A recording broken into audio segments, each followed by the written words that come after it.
We all know that there is always a strong story behind any successful person or organization, and this story could be either positive or negative. Most successful people always tell their stories passionately and with so much emotion, especially when it's a positive one. They do this to show how far they have come to be where they are today. For over 270 years, the British royal family yielded lots of fortunes from the trade with African slaves. The transatlantic slave trade saw its rise under the reign of Queen Elizabeth I in the early 15th century. The Queen supported John Hawkins, one of the most prominent slave dealers at the time, to capture slaves from Africa and sell them in the Caribbean so they could share the profits.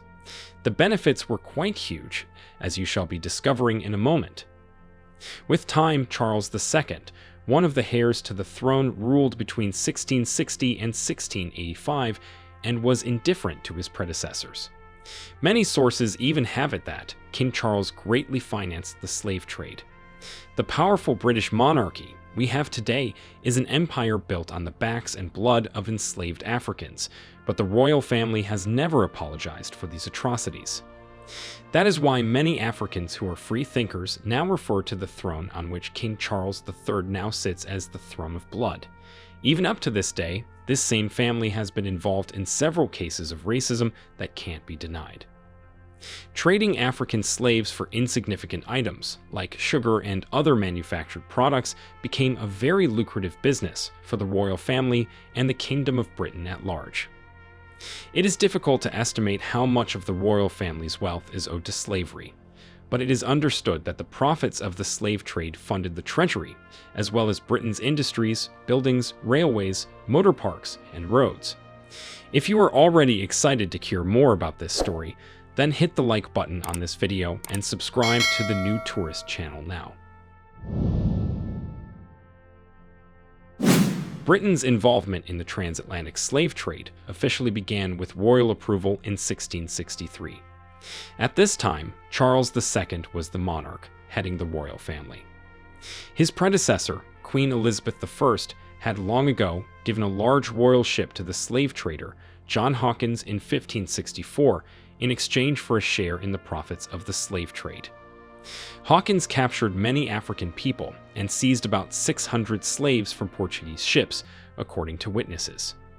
In less than 150 years, the Great Power was responsible for transporting millions of African slaves to colonies in the Americas, where men, women, and children were forced to work on plantations and denied basic rights. Many of these poor enslaved Africans perished while toiling under inhumane conditions in the Americas. On a striking note, for the number of years the slave trade took place, 12 British monarchs sponsored, supported, and profited enormously from Britain's involvement in the business.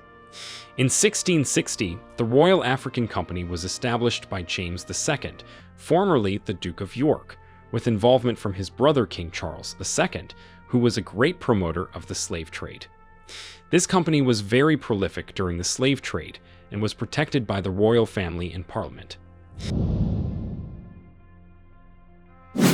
The slave trade stimulated the British manufacturing industry through the demand for goods, such as plantation tools and clothing needed for enslaved people and estates.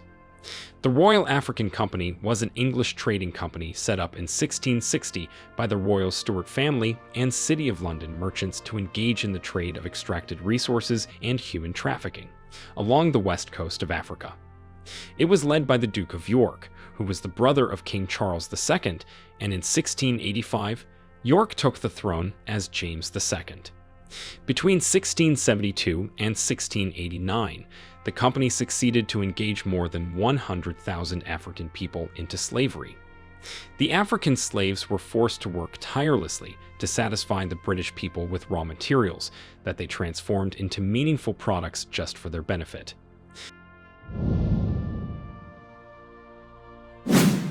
By 1711, Britain was engaged in very severe and expensive wars with other great powers and endured a debt of about $11 million. For this reason, Britain needed funds to cover her debts. The Bank of England was the sole lender of funds to the government at this time. A slave trading company, known as the South Sea Bubble, was formed to consolidate the British government's debt, and it effectively did. This done and dusted, the South Sea Bubble took monopoly over Britain and Spain, which were not in one accord because of their convictions. They all had to turn to the acquisition of more slaves to build up funds. About 4,800 slaves were transported to Latin America annually, and by 1718, politicians, celebrities, and nobles, including King George I, had invested so much in the business. The South Sea Bubble Company's holding kept rising as time went by.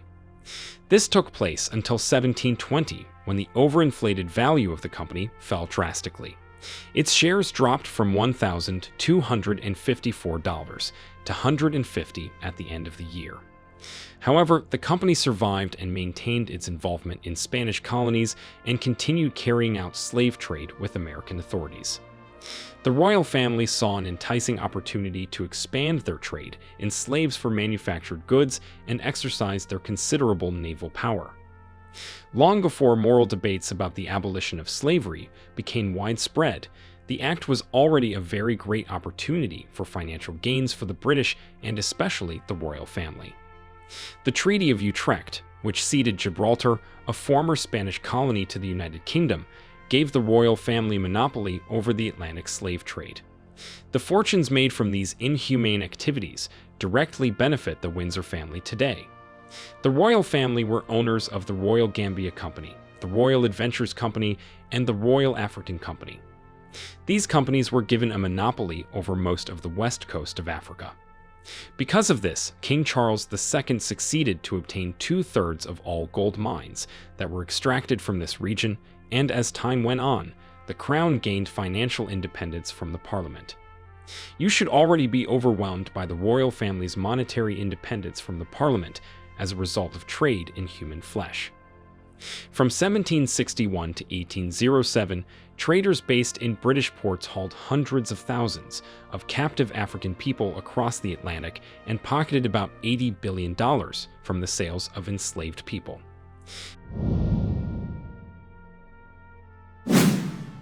The royal family invested a lot in trading African slaves because they knew exactly how profitable the activity was to them.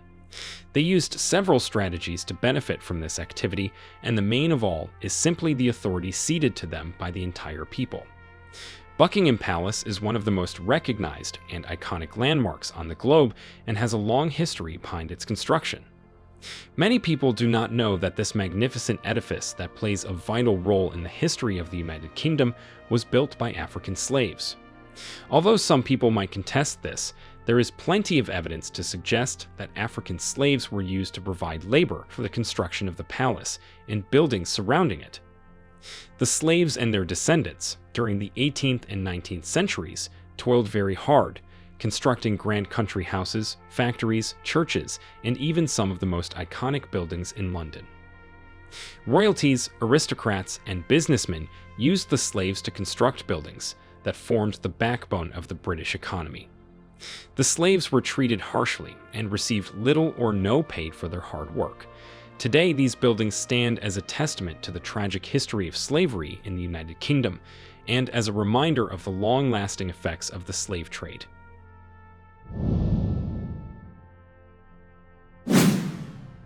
By the 18th century, Britain was the world's leading slave trafficker. About half of all enslaved Africans were transported in British ships, and about 80% of Britain's income was connected with these activities. Up to this moment, the royal family never apologized for its role in the slave trade and the loss of lives of African indigents, nor did it pay a single dime for reparations. Shameful. It was only in the 1830s that Britain used about 40% of its national budget to pay slave owners reparations for freeing their property to them. The money was collected from British taxpayers and descendants of enslaved people with interest after the Abolition Act was passed in 1835. If you didn't understand the last two sentences, let me break it down for you. The descendants of slaves were asked to compensate their masters for their ancestors' freedom.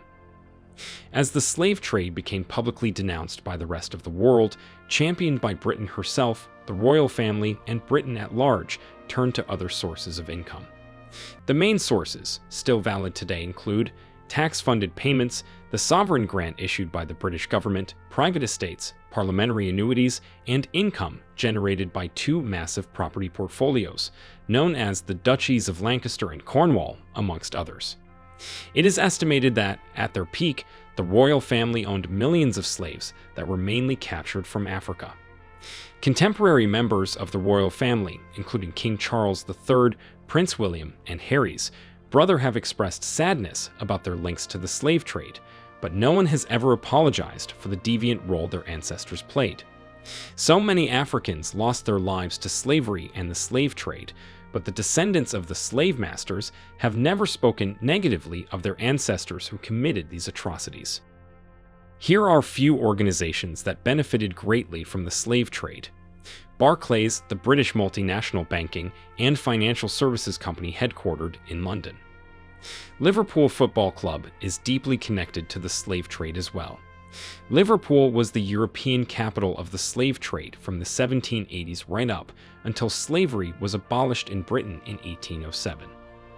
The Canadian National Railway Company is a Canadian Class 1 railway headquartered in Montreal. And M. Rothschild and Sons Bank in London was linked to slavery. Wells Fargo has apologized for its ties to slavery after disclosing that two of its historical predecessors owned enslaved Africans and accepted them as payment. J.P. Morgan Chase recently admitted their company's links to slavery. Aetna, the United States' largest health insurer, apologized for selling policies in the 1850s that reimbursed slave owners for financial losses when the enslaved Africans they owned died. That is where we end this video on how the royal family used the slave trade as an instrument to accumulate excessive wealth.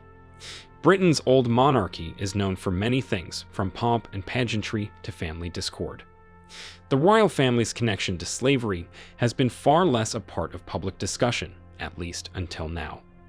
Make sure you like this video, subscribe to the New Tourist channel if you haven't done so, and do not forget to turn on the notifications. We have put links to other interesting videos on our channel in the description below. Watch them too. Let us know what you think in the comments, and share our videos with your friends and family. Thanks for watching, and see you next time.